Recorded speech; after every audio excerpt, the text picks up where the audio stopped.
Bonjour à tous. Est-ce que vous m'entendez? Vous m'entendez bien? Oui.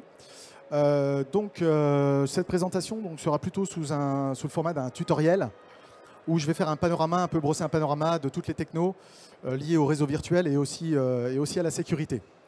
On va commencer par un petit historique, mais tout d'abord une définition. Donc, ce qu'on appelle les réseaux virtuels, en fait, c'est un ensemble de processus logiciels qui sont interconnectés par des connexions logiques et qui vont s'exécuter sur du matériel standard, ce qu'on appelle du du off-the-shelf, donc du matériel standard. Donc ces réseaux virtuels-là, leur propriété, c'est qu'elles ne s'appuieront pas sur du matériel spécifique, pas de commutateur, pas de routeur. L'administration pourra être centralisable ou automatisable. La configuration, bien sûr, pourra être dynamique et optimisée. Et précision, un réseau virtuel n'est pas forcément sécurisé par cryptographie, comme on va le voir.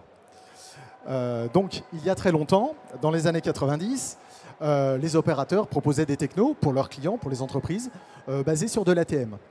L'idée, c'est que chaque client avait un réseau logique et utilisait des circuits, ce qu'on appelle des circuits virtuels, pour établir des communications sécurisées. Alors, ce qui se passe, c'est que la sécurité était par isolation, c'est-à-dire que chaque réseau client était séparé des autres clients, bien sûr, mais s'appuyait sur l'infra de l'opérateur. C'est les opérateurs qui fournissaient ça. Il fallait faire donc confiance à l'opérateur, et puis le coût était relativement élevé pour s'interconnecter avec ça. Donc ATM, avant il y avait frame relay, etc. Mais dans les années 90, l'Internet déboulait pour les entreprises et les particuliers, et donc on commençait à s'en servir de façon très étendue. Et on a commencé à utiliser des technos pour faire des points à points, donc des tunnels non chiffrés, avec des technologies comme générique encapsulation ou PPTP, qui a permis de mettre en place des tunnels. Et en 1995, avec la naissance d'IPsec, donc le standard IPsec, ça va sonner en fait le point de départ du VPN, du VPN IPsec que vous connaissez bien, que vous utilisez depuis 30 ans. L'IPsec en fait, va permettre des connexions point à point et au-dessus d'Internet, bien sûr, qui est un réseau public, donc potentiellement évidemment dangereux, et qui va mettre en place de l'authentification et du chiffrement.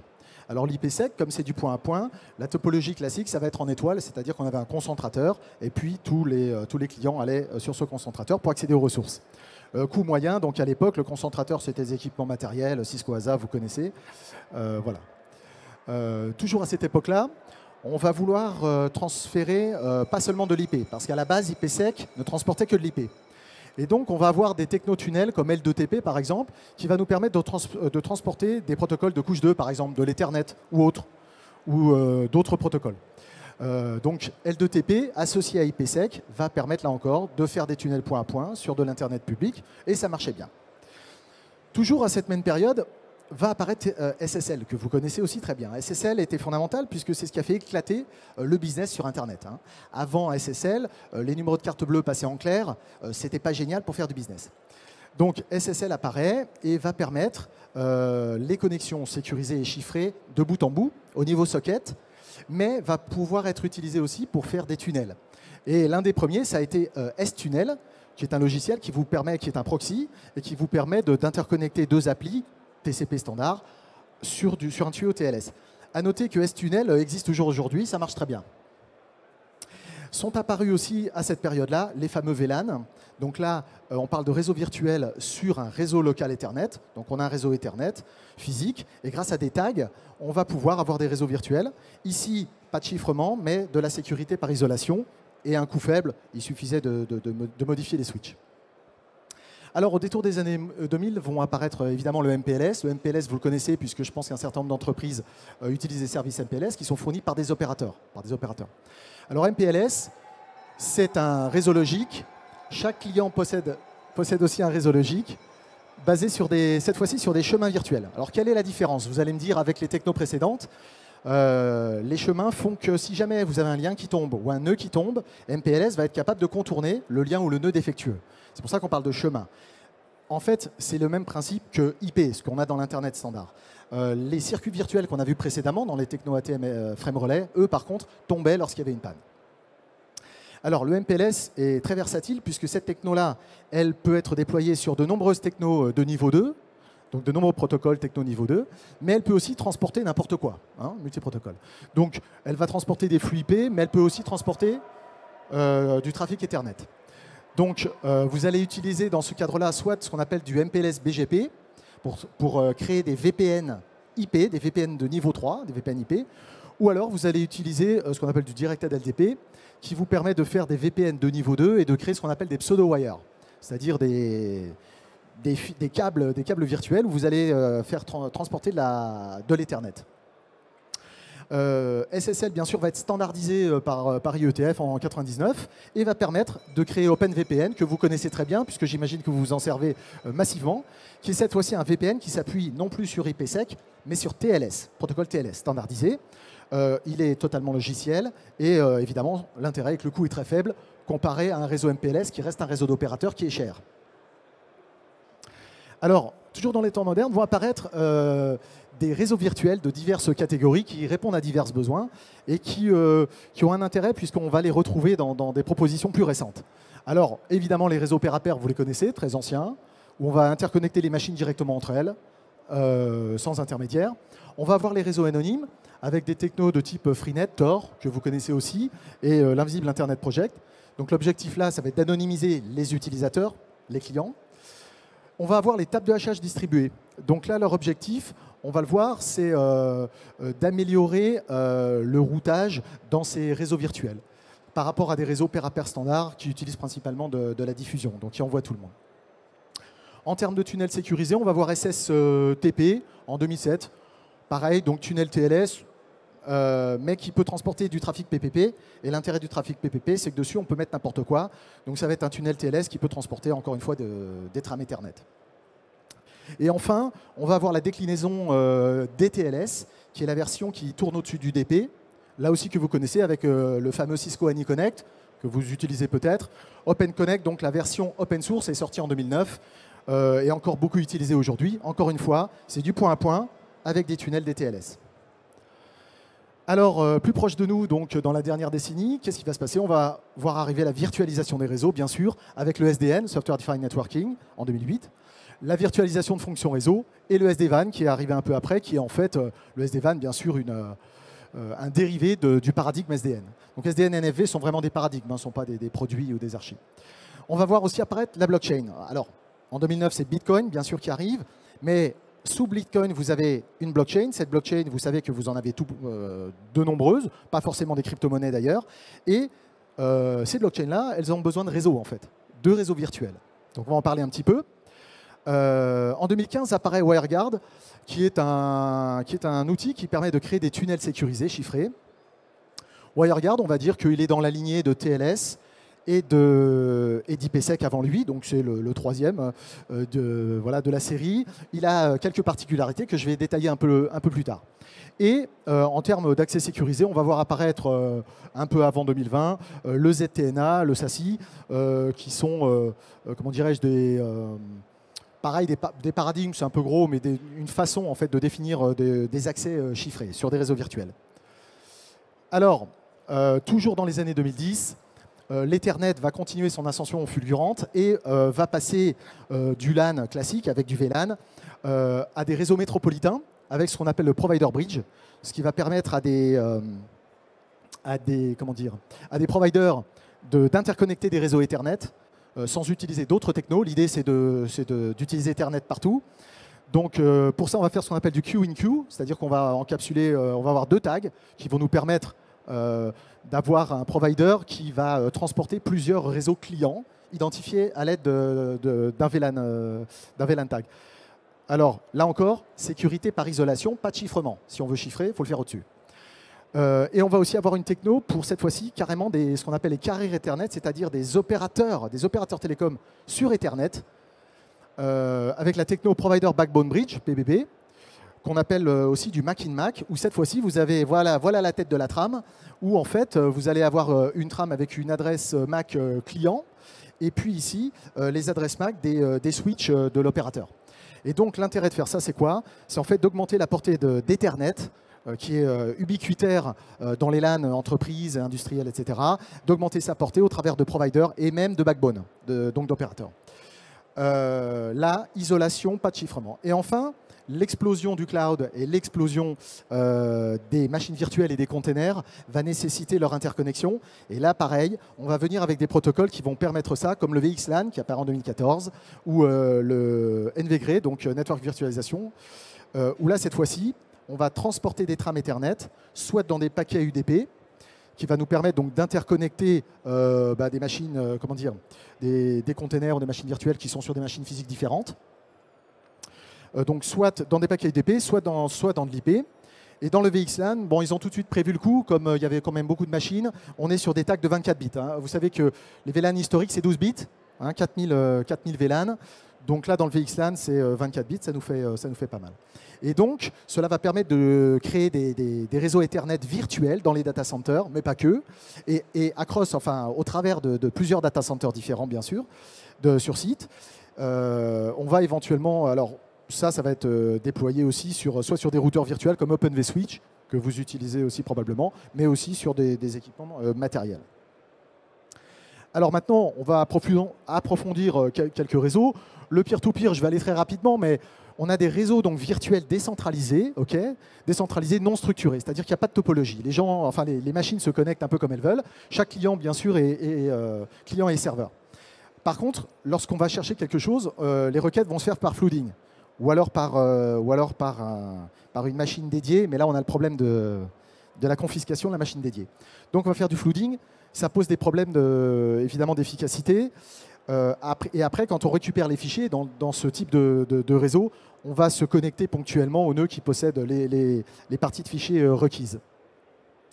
Les problèmes des DHT ont amené, les problèmes des réseaux, des peer-to-peer historiques, ont amené les tables de hachage distribuées.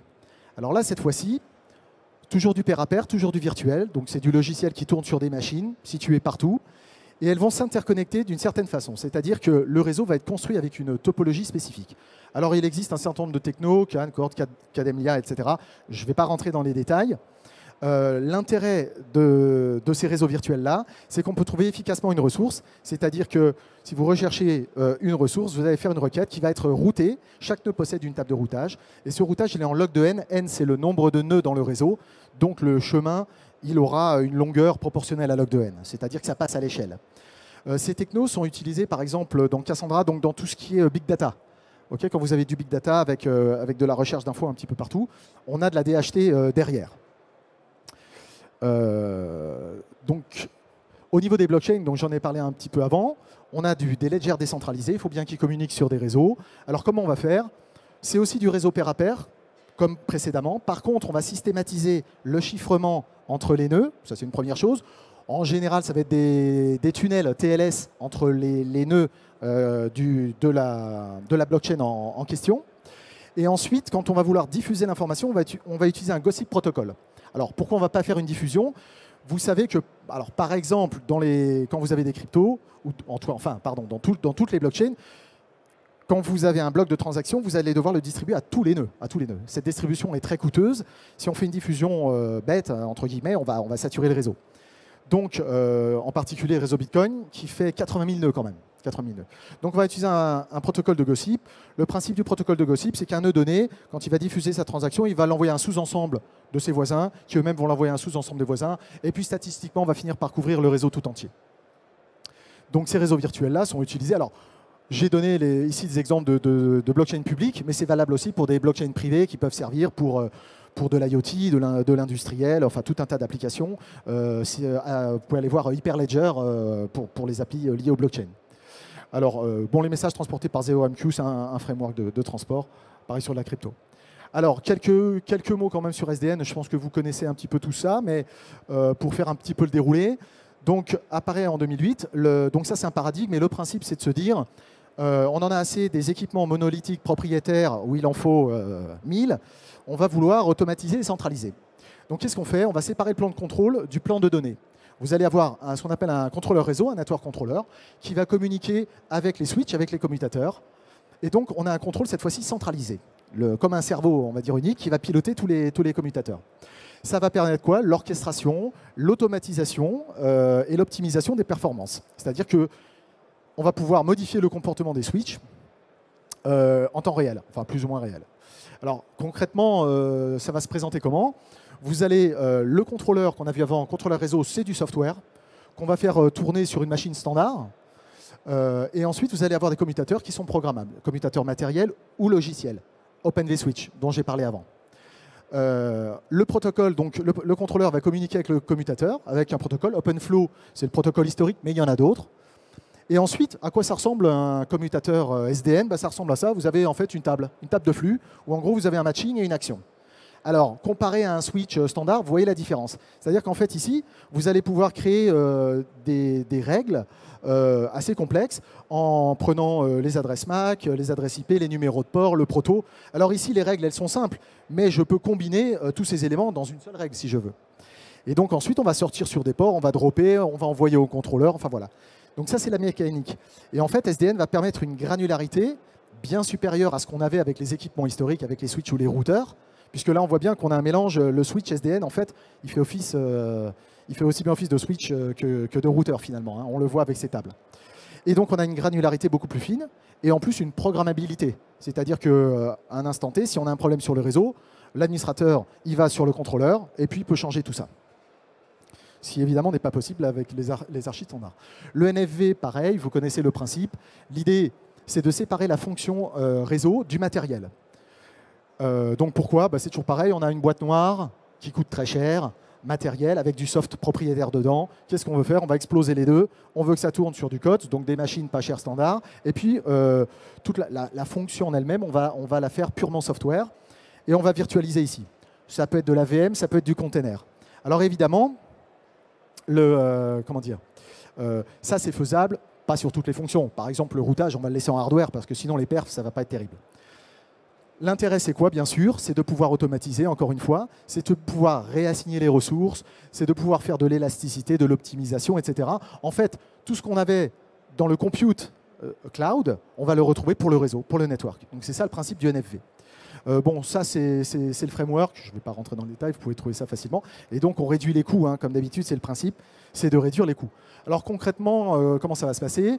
Les fonctions réseau qui peuvent aller dans le soft sans trop de pertes, firewall, IDS, load balancing, access broker, etc. Mais de même pour les réseaux mobiles, les fonctions mobility management entity, les gateway packet service, tout ça, on l'a en software, on le met dans des containers et on fait tourner sur les machines standards. Et donc, on va séparer les deux. Donc, voilà le principe. Alors, avec tous ces éléments-là, on va arriver sur le SD-WAN. Qu'est-ce qui va nous permettre? Alors le SD-WAN, donc 2014, cela étant dit aujourd'hui, bon, je ne sais pas si vos entreprises ont déployé du SD-WAN ou pas. Les grandes entreprises le font. Quel est l'intérêt? On va pouvoir router sur des technos différents, peu importe leur coût. On va pouvoir supporter la sélection dynamique de chemin, on va pouvoir monter des liens, agréger des liens, etc., gérer la congestion, prioriser du trafic. Et on le voit sur ce schéma. Merci Cisco, j'ai pas mis copyright. On passe sur du mobile, on prend du MPLS que j'ai présenté avant, on peut passer sur de l'Internet public, du satellite, etc. Et on va avoir une souplesse qu'on n'avait pas avec les réseaux précédents qui étaient trop silotés, on va dire. Alors, suite à ça, on arrive sur les propositions d'aujourd'hui, donc le ZTNA. Donc le ZTNA, concrètement, c'est quoi? Tout simplement, on va prendre les technos qu'on a vus avant, tout ce que j'ai parlé, tous les tunnels sécurisés, IPsec, TLS, etc. Ces technos de tunnels, on va les prendre et puis on va renforcer le tout. C'est-à-dire que, alors les définitions sont variables, mais le NCIS UK nous dit que pour que vous ayez une solution ZTNA, vous devez matcher ces critères. Donc en gros, identité de l'utilisateur, authentification de l'utilisateur, authentification de l'équipement, politique de conformité de l'équipement, autorisation des accès aux applis, etc. Et donc une solution qui va faire ça va être considérée ZTNA, mais le cœur du ZTNA, ça reste quand même notre tuyau chiffré sécurisé, okay, que ce soit de l'IPsec ou du TLS.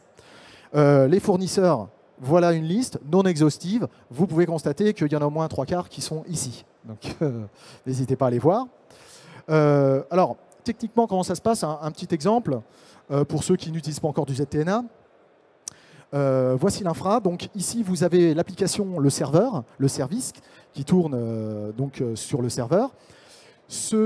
On va démarrer un connecteur qui est sur le même réseau que l'application serveur. Et ce connecteur va établir une connexion sortante vers un broker qui est dans le cloud. Ensuite, l'utilisateur ici, il va aller se connecter au broker et il va s'authentifier, le broker ayant une connexion vers le répertoire de l'entreprise, le LDAP ou l'Active Directory, ce que vous voulez, pour avoir l'accès. Une fois que l'accès est bon, tout le trafic du end-user va passer par le broker qui fait aussi office de proxy et qui va envoyer le trafic au connecteur. Donc l'intérêt, c'est que vous le voyez bien, on n'ouvre pas de port entrant ici entre le connecteur et le broker, c'est sortant. Et le end-user aussi, il sort vers le proxy qui lui possède évidemment une IP publique, un port public. Alors, dans ce scénario-là, alors il y a divers technos, divers scénarios, mais dans cette configuration, on n'a pas d'agent sur le endpoint, et en gros, ça veut dire que vous avez des applis web qui passent sur de l'HTTP, et globalement, en fait, votre proxy va faire proxy HTTP. Okay, ensuite, au niveau de la com. Alors le SASE, ça va être quoi? Ça va être tout simplement la fusion, la convergence du SD-WAN que je vous ai présenté avant, et du ZTNA. Okay, et donc, vous allez avoir un scénario où voilà, vous avez vos utilisateurs qui, lorsqu'ils veulent utiliser un service situé sur le data center de l'entreprise, va passer par du MPLS. Si jamais il veut accéder au service cloud de l'entreprise aussi, mais il va faire une sortie directe sur Internet. Et donc tout ça va être softwareisé, si on veut. Et là, vous allez avoir des zones frontières où vous allez gérer les politiques de sécurité, mais aussi les politiques réseau. Et donc, ça va se traduire par ces propriétés-là. Alors, les aspects sécurité, j'en ai parlé pour le ZTNA, je ne vais pas répéter. Par contre, l'aspect SASE, ça va vous rajouter la notion de réseau. Exemple, vous allez avoir des points de présence multiples, dispersés, qui vont répondre aux contraintes de votre SLA. C'est-à-dire qu'en gros, vous voulez avoir quand même de la perf et vous ne voulez pas faire du routage en chien de fusil pour atteindre votre service. Donc, les instances vont être placées à des endroits stratégiques en termes de topologie réseau. Alors, WireGuard, je l'avais introduit précédemment. Pour ceux qui ne connaissent pas, donc permet de créer des tunnels chiffrés. Il utilise une seule suite crypto. Pourquoi? Parce que IPsec et TLS proposent des dizaines de suites. Et ce qui crée des problèmes d'ailleurs. Certaines suites sont obsolètes, etc. Machin. Donc, l'idée de WireGuard, c'est de dire, je n'en prends qu'une. Donc voilà, il y a du chiffrage, il y a de l'asymétrique avec Curve 25509. Il y a du cha-cha pour le chiffrement, etc. Une seule. WireGuard utilise des clés publiques, mais par contre, n'utilise pas de certificat. Et donc, il n'y a pas de PKI. Donc, ça va être à vous de gérer. Pensez SSH, par exemple. Même problème. Comment je gère mes clés? Par contre, ce qu'il va faire, c'est que les clés publiques vont être associées avec les adresses IP des nœuds avec lesquels vous allez établir le tunnel. Quand vous installez WireGuard, il va créer une interface virtuelle sur votre machine. Pareil sur l'autre machine. Il va créer un tunnel et il va encapsuler les paquets chiffrés dans de l'UDP. Alors, comme il n'y a qu'une seule suite, le résultat, c'est que l'implémentation fait 4 kg. Elle a été auditée d'ailleurs. Donc, elle a été prouvée fiable par méthode formelle. Et puis, elle permet de créer des tunnels simplement. Alors, Tailscale, là, on arrive justement sur les réseaux virtuels sécurisés récents. Tailscale, c'est une proposition donc, de 2019, une entreprise assez récente, qui va vous proposer ce qu'elle appelle du Software Defined Mesh VPN. Donc, l'idée, c'est quoi? C'est qu'en fait, lorsque vous avez besoin d'accéder de façon sécurisée à un service, vous allez vous connecter en direct et vous allez monter un tunnel WireGuard directement jusqu'au serveur. Donc, basé bien sûr sur WireGuard, comme je l'ai dit, on a les problèmes de clés. Dans ce contexte-là, comment on fait? C'est que Tailscale propose, il y a un coordination server qui va collecter, qui va distribuer les clés publiques, ainsi que les infos de connexion, c'est-à-dire les IP publiques. Ce coordination server, il va communiquer avec un serveur d'authentification de votre entreprise et vous allez pouvoir faire un match. C'est-à-dire que vous allez faire des access control list, c'est-à-dire qu'en gros, quelqu'un qui va vouloir se connecter à une machine va demander la clé publique de la machine au CS. Le CS va demander à votre serveur d'authentification, va dire voilà, est-ce qu'un tel a le droit d'utiliser? Oui. Et donc, il va lui donner la clé publique. Alors là, pour le coup, ça, c'est centralisé. Bon, on pourra en rediscuter. Autre problème, c'est que le tunnel, il est de bout en bout direct entre vous et la destination. Donc, vous pouvez avoir des problèmes de NAT. Il va falloir traverser ces NAT-là. Tailscale donc, utilise TON et ICE. Ce sont des technologies, des protocoles qui permettent d'aller sur un point public pour établir un tunnel de bout en bout, hein, en traversant les firewalls et les NAT. Voilà. Autre problème, WireGuard, on l'a dit, c'est que de l'UDP. Tailscale propose des relais TCP pour pouvoir passer sur du TCP si vous avez des machines qui font du filtrage UDP. Autre solution similaire, Enclave.io. Je ne sais pas si vous connaissez Enclave. C'est une solution similaire à Tailscale. Donc si vous avez des besoins comme ça, très souples. Donc ça, l'intérêt, c'est quoi du mesh? C'est qu'en fait, l'utilisateur, il est n'importe où et la ressource, elle est n'importe où. On voit le principe. Zéro tiers. Alors eux, c'est pareil, c'est du réseau sécurisé.